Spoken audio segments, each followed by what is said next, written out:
السلام علیکم ورحمۃ اللہ وبرکاتہ۔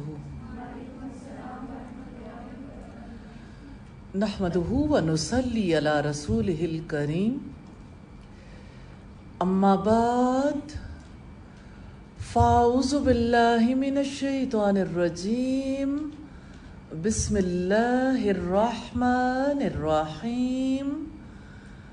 رب اشرح لی صدری وَيَسِّرْ لِي أَمْرِي وَاحْلُلْ عُقْدَةً مِّن لِّسَانِي يَفْقَهُوا قَوْلِي۔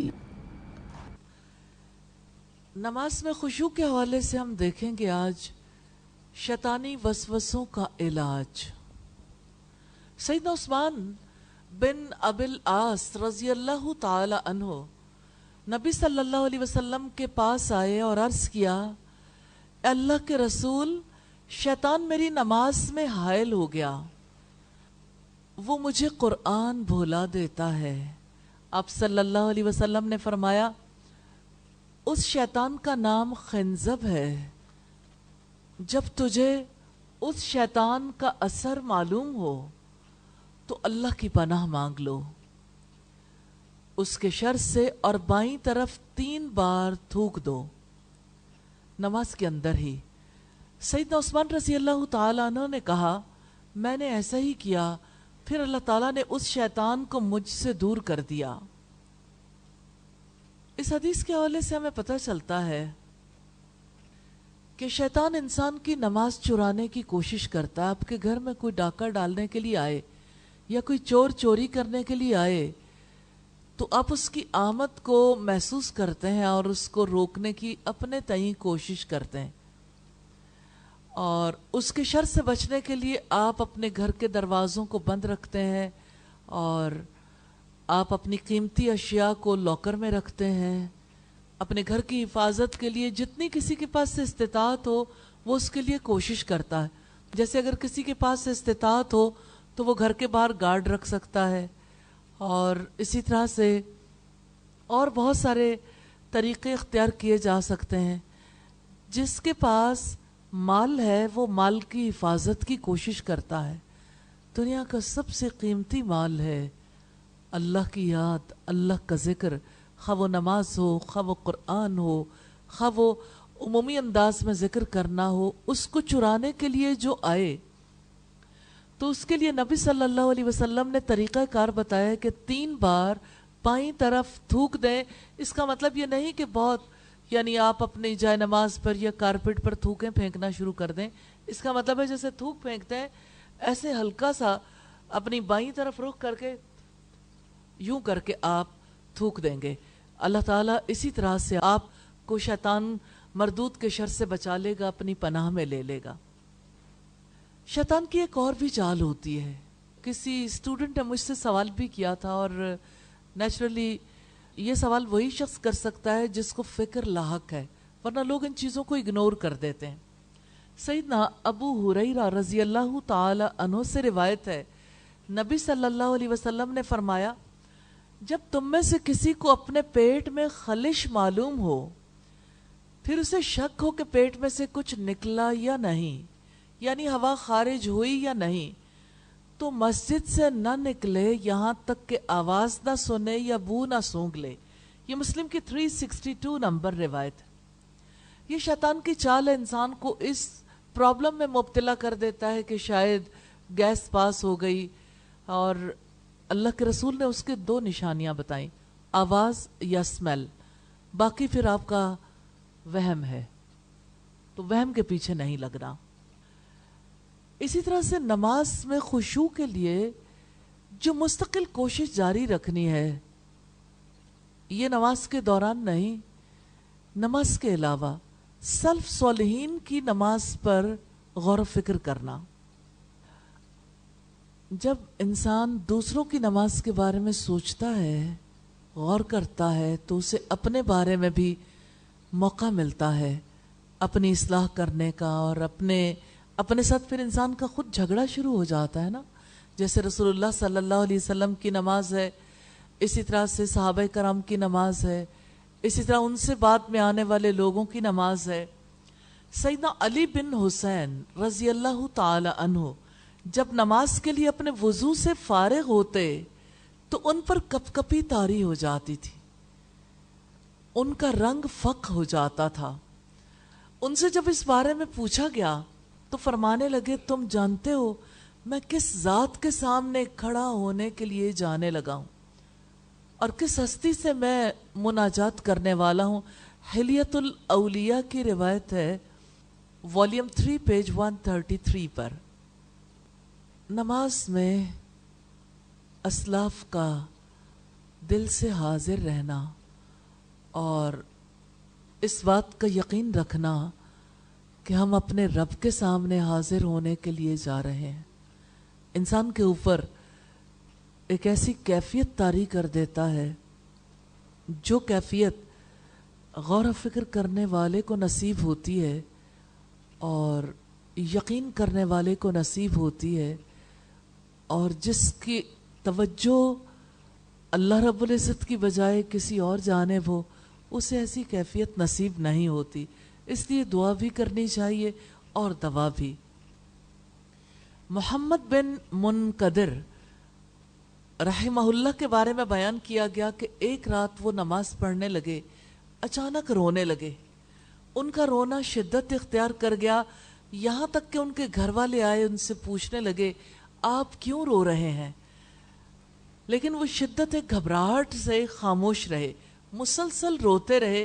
انہوں نے امام ابی حازم کو پیغام بھیجا، ان کو آپ کے معاملے کی خبر دی۔ جب وہ آئے تو آپ ابھی رو رہے تھے۔ انہوں نے پوچھا کون سی چیز آپ کو رلا رہی ہے؟ تمہارے گھر والے گھبرائے ہوئے آئے ہیں، کیا کوئی تکلیف ہے یا پھر کوئی اور وجہ ہے؟ وہ بولے کہ اللہ عز و جل کی کتاب میں سے ایک آیت دوران تلاوت میری زبان سے بار بار گزر رہی ہے۔ انہوں نے پوچھا کون سی آیت؟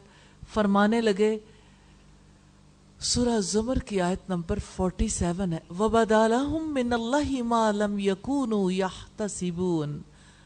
تو ابو حازم بھی ان کے ساتھ رونے لگے، دونوں کا رونا شدت اختیار کر گیا۔ گھر والوں میں سے کسی نے ابو حازم سے کہا آپ کو تو اس لیے لائے تھے کہ ان کی پریشانی دور کریں، لیکن آپ نے تو انہیں مزید پریشان کر دیا۔ تو انہوں نے رونے کا سبب بیان کیا۔ تو اللہ تعالیٰ کی کتاب پر، اس کی کتاب کی آیات پر غور و فکر کرنا، اس کی بار بار تلاوت کرنا، ایک چیز کو بار بار ریپیٹ کرنے سے آپ اس کیفیت میں چلے جاتے ہو، اس آیت کے ماحول میں چلے جاتے ہو، اس وقت خشوع کی کیفیت زیادہ طاری ہوتی ہے۔ لیکن نیچرلی یہ دل کی لگن کے ساتھ ہوتا ہے، آرٹیفیشلی نہیں۔ اور سم ٹائمز ایسا ہوتا ہے کہ انسان کا اندر سے جی چاہتا ہے کہ وہ اس آیت کو بار بار دہرائے۔ تب آپ دیکھیے کہ لفظی ترجمہ سیکھنا، سمجھنا کس قدر زیادہ ضروری ہے، کیونکہ اگر سمجھنا ہو تو ظاہر ہے کہ کیفیت بھی وہ نہیں ہوتی۔ اسی طرح عطا بن ابی رباح بوڑھے اور ضعیف ہونے کے باوجود کھڑے ہو کر نماز پڑھتے تھے، سورہ البقرہ کی 200 آیتیں تلاوت کرتے تھے، قیام میں ذرہ برابر فرق نہیں پڑتا تھا، نہ ہی آپ کسی قسم کی حرکت کرتے تھے۔ جب انسان ضعیف ہو جاتا ہے تو اس کے لیے ایک جگہ کھڑا ہونا دوبھر ہو جاتا ہے۔ یہ روایت بھی حلیت الاولیاء کی ہے، والیوم 3 ہے اور پیج 310 ہے۔ ابو وائل جب اپنے گھر میں نماز پڑھتے تو اتنا روتے کہ ہچکیاں بن جاتی تھیں۔ اگر ان کے سامنے ساری دنیا ڈھیر کر دی جاتی کہ اس طرح کر کے دکھائیں تو وہ نہ کر سکتے۔ حلیت الاولیاء کی روایت ہے، والیوم 4 ہے، پیج 101۔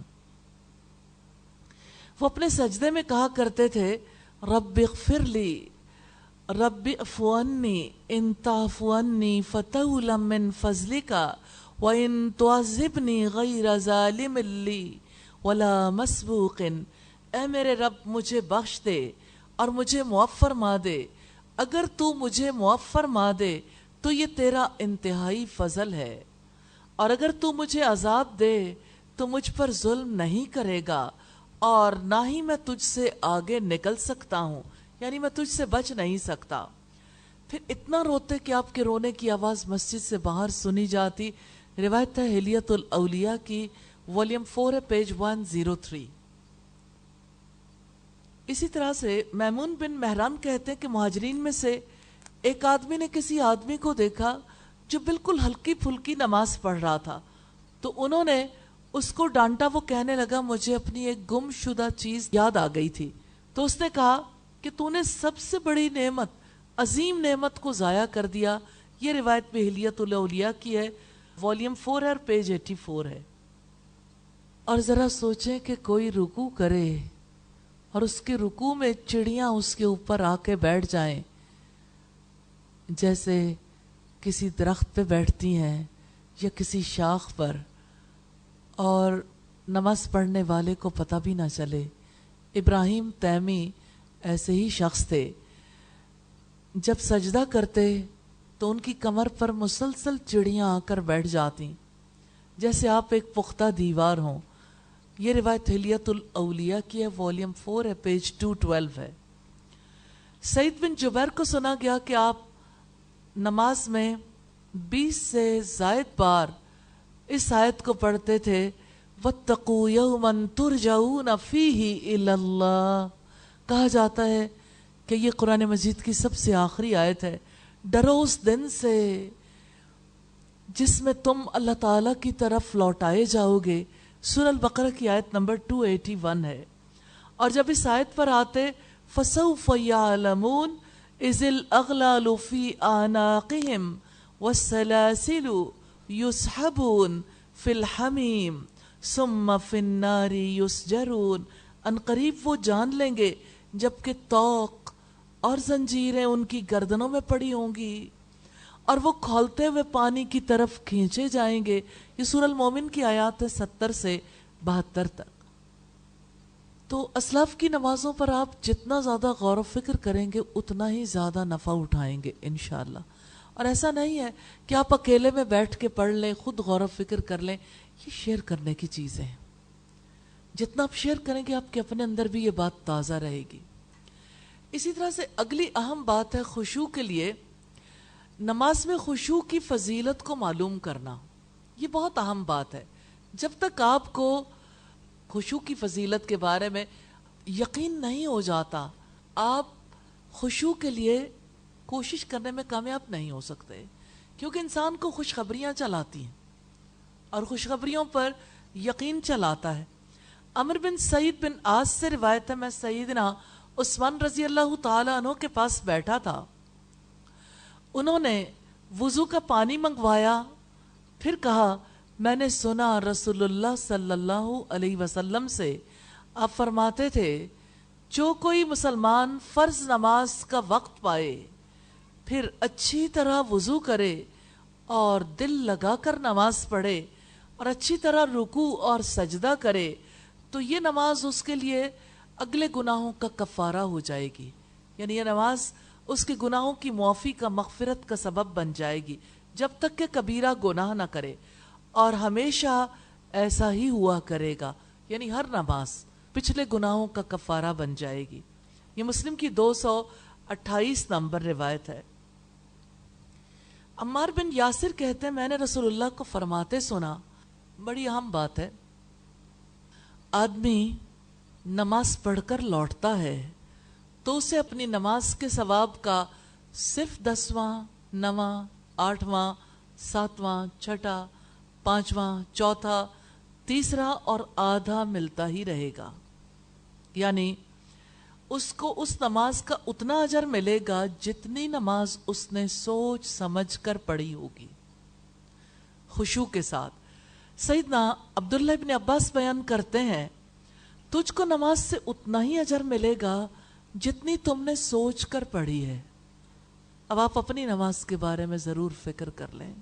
یا اللہ ہم پر رحم فرما دے اور ہمیں اپنی نمازوں کی حفاظت کرنے کی توفیق عطا فرما دے. یہ روایت مجموع الفتاوی میں والیوم 22 پیج 610 پر ہے. تو جب نماز مکمل خشوع کے ساتھ پڑھی جائے گی تبھی وہ گناہوں سے بخشش کا ذریعہ بنتی ہے. اب دیکھیے بہت زیادہ ضرورت ہے نماز کو سیکھنے کی، ایک ایک رکن کے بارے میں. نماز میں جتنے اعمال آپ انجام دیتے ہیں ایک ایک چیز کے بارے میں باقاعدہ طور پر خود سیلف رسپانسبلٹی کے تحت پوچھیں کیا جب میں تکبیر تحریمہ کے لیے ہاتھ اٹھاتی ہوں تو اس وقت میرے ہاتھ بالکل ٹھیک ہوتے ہیں؟ کیا میں صحیح ہاتھ باندھتی ہوں؟ کیا میں رکوع میں جاتی ہوں تو بالکل ٹھیک ہوتا ہے؟ جب میں کھڑی ہوتی ہوں بالکل ٹھیک کھڑی ہوتی ہوں، میرے پاؤں کا رخ بھی ٹھیک ہوتا ہے، میرے ہاتھ بھی صحیح جگہ پر ہوتے ہیں، میری نظریں بھی؟ خود اپنی گواہی نہیں دینے. جو اپنی اصلاح چاہتا ہے نا وہ دوسروں سے یہ چاہتا ہے کہ وہ دیکھ کر اس کا فیصلہ کریں. آپ خود ہی اپنا فیصلہ کر لیں گے تو پھر کوالٹی کیسے امپروو ہوگی؟ اسی طرح سے جب آپ سجدے میں جاتے ہیں تو ہاتھوں کا رخ، پاؤں کی انگلیوں کا رخ، پاؤں کی پوزیشن، ہر ایک چیز، اور کس جگہ پہ پاؤں ہوں گے، ہر ایک چیز آپ دوسروں سے اس کے بارے میں ضرور پوچھیں کہ آپ نے میری اصلاح کرنی ہے. اور اس مقصد کے لیے آپ خاص دوستیاں کریں. اپنی نماز فرینڈز بنائیے، صلاۃ فرینڈ، جو آپ کو بتا سکے کہ آپ کی کہاں پہ غلطی ہوتی ہے. اور مسجد کے نمازی جو ہیں وہ ایک دوسرے کے دوست ہوتے ہیں اور ایک دوسرے کے بارے میں کانشیس ہوتے ہیں. تو جو لوگ مسجد نہیں جاتے لیکن باجماعت نمازیں ادا کرنے کا موقع ملتا رہتا ہے، اور یا لوگوں کے درمیان نماز ادا کرنے کا موقع ملتا ہے، تو لوگوں سے ضرور اصلاح کروائیے اپنے جلسے کی. اور اسی طرح سے جس وقت آپ تشہد میں بیٹھتے ہیں اور آپ جس وقت شہادت کی انگلی اٹھاتے ہیں اور اس سے حرکت کرتے ہیں، اور اسی طرح جب سلام پھیرتے ہیں اور سلام پھیرنے کے بعد جب بیٹھتے ہیں، ایسے شخص کو دوست بنائیے جو آپ کے ساتھ انصاف کرے، جو آپ کی غلطی کو آپ کے اندر برداشت نہ کرے. آپ کی نماز کے بارے میں آپ فیصلہ نہیں کر سکتے، رب العزت نے فیصلہ کرنا ہے. لیکن دنیا میں اس کی کوالٹی کو امپروو کرنے کے لیے آپ ایفرٹ کر سکتے ہیں، ایک دوسرے سے ہیلپ لے سکتے ہیں. تو کیا آپ اپنی نماز دوست بنائیں گے کسی کو؟ انشاءاللہ کل آپ ضرور بتائیں گے کہ آپ کی نماز فرینڈ کون سی ہیں جن کو آپ سے زیادہ پتہ ہو. آپ کسی ایسے کو دوست بنا لیں جس کو آپ سے کم پتہ ہے تو نیچرلی آپ کے لیے مشکل ہو جائے گی، کیونکہ وہ آپ کی اصلاح نہیں کر سکیں گی. تو سیکھیے اور سکھائیے. تو آپ ایک اور کام کر لیں، ایسے کسی کو بھی دوست بنائیں جن کی نماز کی آپ اصلاح کر لیں. وضو کے بعد کی دعا، نماز، سب چیزیں، اور اس سے پہلے پھر اذان سننا، اذان کا جواب دینا، اور اذان کے بعد کی دعا. تو جو آپ کی حقیقی دوست ہوں گی وہ آپ کے طرز عمل پر نظر رکھیں گی اور آپ کو بتائیں گی کہ یہاں غلطی ہو گئی، اور یوں اصلاح کا سب سے بڑا کام شروع ہو جائے گا انشاءاللہ. صحیح الجامع صغیر کی روایت ہے 1671 پر، جب نماز مکمل اور خشوع کے ساتھ پڑھی جائے تبھی وہ گناہوں سے بخشش کا ذریعہ بنتی. رسول اللہ نے فرمایا بندہ جب نماز کے لیے کھڑا ہوتا ہے تو اس کے سارے گناہ لا کر سر اور دونوں کندھوں کے اوپر رکھ دیے جاتے ہیں. بوجھل ہو گیا نا نمازی. پھر جب وہ رکوع یا سجدہ کرتا ہے تو گناہ اس سے گر جاتا ہے اور نمازی ہلکا پھلکا ہو جاتا ہے. اپنے رکوع اور سجدوں کی فکر کر لیں. جتنا اچھا رکوع کریں گے، جتنا عمدہ سجدہ کریں گے، اتنے ہی اچھے طریقے سے گناہ گر جائیں گے انشاءاللہ. امام مناوی اسی حدیث کی شرح کرتے ہوئے کہتے ہیں کہ اس سے مراد یہ ہے کہ جب بھی وہ نماز کا کوئی رکن ادا کر لیتا ہے گناہوں کا کچھ حصہ اس کے ذمے سے ساقط ہو جاتا ہے. اسی طرح جب وہ نماز کو مکمل کر لیتا ہے تو سارے گناہ جھڑ جاتے ہیں. یہ فائدہ اس نماز کا ہے جس کی ساری شرائط پوری ہو چکی ہوں. شرائط، کچھ شرائط ایسی ہیں نا نماز کی، کون سی شرائط ہے؟ اور کتنا اچھا ہو کہ آپ نماز کا کوئی گروپ بنائیں اور اس میں نماز کے علاوہ کوئی بات شیئر نہ کریں، اپنی بات نہیں، صرف نماز کی بات. اور آپ نے جنت کا راستہ پڑھا اور اس میں کتنی چیزیں ہیں جو آپ اس وقت پہ اور لوگوں کو بھی فائدے کے لیے پہنچا سکتے ہیں. جیسے نماز کی فضیلت کے بارے میں، جیسے نماز کی شرائط کے بارے میں، جیسے نماز کے اعمال کے بارے میں، تو کیا ایسا ہو سکتا ہے کہ آپ سب لوگوں سے یہ چیزیں شیئر کر لیں؟ اور اگر ڈیٹیل میں نماز کی فضیلت کے بارے میں احادیث چاہتے ہیں تو ہم آپ سے وہ بھی شیئر کر لیتے ہیں۔ تو اس مہینے میں لوگ زیادہ رغبت کے ساتھ نمازیں ادا کرتے ہیں اور بہتر طریقے سے ادا کرنے کی کوشش کرتے ہیں، تو کتنا زیادہ آپ نفع اٹھا سکتے ہیں جتنی احادیث کو دوسروں تک پہنچائیں گے انشاءاللہ۔ ابھی آج ایک ویڈیو بہت زیادہ وائرل ہوئی ہے، شاید آپ نے بھی دیکھی ہو، ایک ینگ لڑکا جس کی کل ڈیتھ ہو گئی، 4 مہینے پہلے پتہ چلا اس کو کینسر ہو گیا، تو اس نے کینسر کو اپنے لیے گفٹ کہا۔ اللہ پاک نے بہت مال دے رکھا تھا، لیکن اس نے اپنے ہاتھوں سے اپنی ہر چیز کو ریپ کیا، پیک کیا، گفٹ پیک، اور ہر چیز کو وہ لوگوں تک پہنچانے کے لیے ایفرٹ کر کے گیا، کیونکہ اس نے حقیقتاً موت کو چکھ لیا، اس پر رویا نہیں زندگی کی محبت کی وجہ سے۔ اللہ پاک نے اسے توفیق دی، وہ جانے کے لیے تیار ہو گیا۔ نماز بھی تو یہی سکھاتی ہے، نماز میں آپ اپنے رب کے پاس ہی جاتے ہیں نا۔ تو نماز بہت بڑا ریمائنڈر ہے، بہت بڑی یاد دہانی ہے۔ نماز ہی سب سے بڑا فریضہ ہے، نماز کا ہی سب سے پہلے حساب کتاب ہوگا۔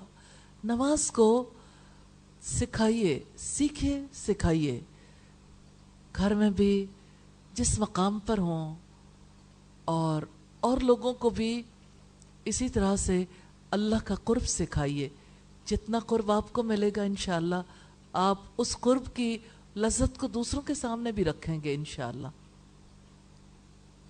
تو یہ فائدہ اسی نماز کا ہے جس کی تمام شرائط پوری کی گئی ہوں۔ یہ امام مناوی کہتے ہیں، ارکان اور واجبات پر عمل کیا گیا ہو اور خشوع کے ساتھ پڑھی گئی ہو۔ یہ سارا مفہوم اسلوب حدیث سے واضح ہے، کیونکہ حدیث میں کہا گیا ہے بندہ جب کھڑا ہوتا ہے، اس عبارت میں اشارہ موجود ہے کہ غلام اللہ رب العالمین جو سب بادشاہوں کا بادشاہ، شہنشاہوں کا شہنشاہ ہے، اس کے سامنے ذلت اور عاجزی کے ساتھ کھڑا ہوا ہے۔ پھر خشوع کے ساتھ نماز ادا کرنے والا کیسے دنیا کی ہر چیز سے جان چھڑاتا ہے اور نماز کی طرف بھاگتا ہے۔ تو جس بندے کی آنکھوں کی ٹھنڈک نماز ہو جائے، اسے نماز کے بغیر قرار نہیں ملتا۔ کیسے اسے نماز چھوڑ کر صبر آ سکتا ہے؟ اس کے اندر تو گھبراہٹ آئے گی، پریشانی ہوگی، وہ ہر صورت حاضری چاہے گا۔ یا اللہ ہمیں ایسی نمازیں نصیب کر دے۔ یہ الوابل السیب کی روایت ہے، 37 نمبر پیج پہ۔ ایک اور چیز جو آپ کو بہت زیادہ ہیلپ کرے گی، نماز کا انتظار کرنا۔ ایک انتظار وہ ہوتا ہے جس میں آپ چلتے پھرتے رہتے ہیں، کبھی کوئی کام کر رہے ہیں، کبھی کوئی کام، اور آپ انتظار کر رہے ہیں۔ ایک انتظار وہ ہوتا ہے جس میں آپ وضو کر کے قبلہ رو ہو کے تحیۃ الوضو پڑھ کے آپ جائے نماز پر بیٹھتے ہیں، ذکر کرتے ہیں، یہ انتظار ہے۔ تو نماز میں جو انتظار ہے نا، یہ بہت زیادہ ہیلپ کرتا ہے خشوع کے لیے۔ سیدنا ابو ہریرہ رضی اللہ تعالی عنہ کہتے ہیں، نبی صلی اللہ علیہ وسلم نے فرمایا، بندہ برابر نماز ہی میں رہتا ہے جب تک اپنے مصلی پر بیٹھ کر نماز کا انتظار کرتا رہتا ہے۔ یعنی آپ نے نماز پڑھی اور آپ بیٹھے ہیں نا جائے نماز پہ، تو جب تک آپ اللہ کا ذکر کرتے ہیں اور جائے نماز پر رہتے ہیں، اس وقت تک حالت نماز میں ہوتے ہیں۔ بندے کو بیٹھا دیکھ کر فرشتے دعائیں کرتے ہیں، اے اللہ اسے بخش دے، اے اللہ اس پر رحم فرما، جب تک کہ وہ نماز سے فارغ ہو کر گھر نہ چلا جائے یا وہ ناپاک نہ ہو جائے، یعنی گیس پاس نہ ہو جائے یا یورین پاس کرنے کے لیے نہ چلا جائے۔ تو اس وقت عرض کیا گیا حج سے کیا مراد ہے؟ ناپاکی سے۔ تو آپ صلی اللہ علیہ وسلم نے فرمایا، بغیر آواز کے یا آواز کے ساتھ ہوا خارج کرے، یعنی وضو توڑ دے۔ ابو داؤد کی 471 نمبر روایت ہے۔ ایک اور چیز جو آپ کو بہت زیادہ نفع دے گی انشاءاللہ تعالی، دوران نماز دعاؤں کا اہتمام کرنا۔ تسبیحات نماز آپ انہیں کہہ سکتے ہیں، اور دعائیں۔ سیدنا ابو ہریرہ رضی اللہ تعالی عنہ سے روایت ہے، نبی صلی اللہ علیہ وسلم نے فرمایا، بندہ سجدے میں اپنے پروردگار کے بہت قریب ہوتا ہے. سجدے میں بہت دعائیں کیا کرو. مسلم کی 482 نمبر روایت. سیدنا عبداللہ بن عباس سے روایت ہے کہ نبی صلی اللہ علیہ وسلم نے فرمایا, اور یہ مرض الموت تھی, اس میں آپ نے پردہ اٹھایا اور لوگ سیدنا ابو بکر صدیق کے پیچھے صف باندھے ہوئے کھڑے تھے. وہ بھی کیا منظر تھا کہ رسول اللہ صلی اللہ علیہ وسلم چند گھڑیوں کے مہمان تھے اور آپ لوگوں کو نماز کی حالت میں دیکھ رہے تھے. آپ نے فرمایا, لوگوں اب نبوت کی خوشخبریاں دینے والوں میں کچھ نہیں رہا, کیونکہ مجھ پر نبوت کا خاتمہ ہو گیا, مگر نیک خواب جس کو مسلمان دیکھے یا اسے دکھایا جائے. اور تم کو معلوم رہے کہ مجھے رکوع اور سجدہ میں قرآن پڑھنے سے منع کیا گیا. آپ کا وصال ہونے کے قریب ہے اور آپ لوگوں کو نصیحت کر رہے ہیں نماز کے بارے میں, کیونکہ نماز قیمتی عمل ہے. آخری وقت تک آپ کی زبان پر نماز نماز نماز کی بات جاری رہی. رکوع میں تو اپنے رب کی بڑائی بیان کرو, یعنی سبحان ربی العظیم, اور سجدہ کے اندر دعا میں کوشش کرو تو تمہاری دعا قبول ہوگی. مسلم کی 479 نمبر روایت ہے 479. سیدنا انس سے روایت ہے کہ وہ رسول اللہ کے پاس بیٹھے ہوئے تھے اور ایک شخص نماز پڑھ رہا تھا. نماز سے فارغ ہو کر اس نے دعا مانگی, اللہم انی اسألک بأن لک الحمد لا الہ الا انت المنان بدیع السماوات والارض یا ذا الجلال والاکرام یا حی یا قیوم. اللہ میں تجھ سے مانگتا ہوں اس وسیلے سے کہ ساری ہم تیرے لیے ہے, تیرے سوا کوئی اور معبود نہیں, تو ہی احسان کرنے والا اور آسمانوں اور زمین کو پیدا کرنے والا ہے. اے جلال, عطا اور بخشش والے, اے زندہ و جاوید, اے آسمانوں اور زمین کو تھامنے والے. یہ سن کر نبی صلی اللہ علیہ وسلم نے فرمایا, اس شخص نے اللہ کے اسم اعظم کے حوالے سے دعا مانگی ہے. جب اس کے حوالے سے دعا مانگی جاتی ہے تو دعا قبول فرماتا ہے اللہ تعالیٰ, اور وَإِذَا سُئِلَ بِهِ آتا, اور جب وہ سوال کرتا ہے تو اللہ تعالیٰ اسے عطا کرتا ہے. یہ ابو داؤد کی 1495 نمبر روایت. تو مقبول دعائیں ہیں, ان دعاؤں کو اپنی دعاؤں کے ساتھ شامل کر لیں, انشاءاللہ دعائیں قبول ہوں گی. سیدہ علی سے روایت ہے کہ نبی صلی اللہ علیہ وسلم جب نماز میں کھڑے ہوتے تو پڑھتے, وجہت وجہی للذی فطر السماوات والارض حنیفا وما انا من المشرکین ان صلاتی ونسکی ومحیای ومماتی للہ رب العالمین لا شریک لہ وبذالک امرت وانا من المسلمین. اللہم انت الملک لا الہ الا انت ربی وانا عبدک ظلمت نفسی واعترفت بذنبی فاغفر لی ذنوبی جميعا انہ لا یغفر الذنوب الا انت واہدنی لأحسن الاخلاق لا یہدی لأحسنها الا انت واصرف عنی سیئها لا يصرف عني سيئها إلا أنت لبيك وسعديك والخير كله في يديك والشر ليس إليك أنا بك وإليك تباركت وتعاليت أستغفرك وأتوب إليك. میں نے اپنا منہ اس کی طرف کر لیا جس نے آسمان اور زمین کو پیدا کیا ایک طرف کا ہو کر, اور میں مشرکوں میں سے نہیں ہوں اور مسلمانوں میں سے ہوں. یا اللہ تو بادشاہ ہے, کوئی معبود نہیں مگر تو میرا پالنے والا ہے اور میں تیرا غلام ہوں.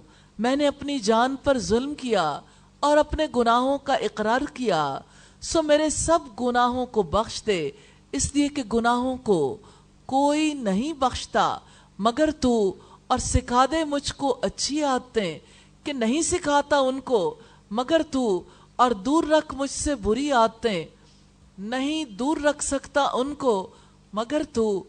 میں تیری بارگاہ میں حاضر ہوں اور تیرا فرما بردار ہوں, اور ساری خوبی تیرے ہاتھوں میں ہے, اور شر سے تیری طرف نزدیکی حاصل نہیں ہو سکتی، یا شر اکیلا تیری طرف منسوب نہیں ہوتا۔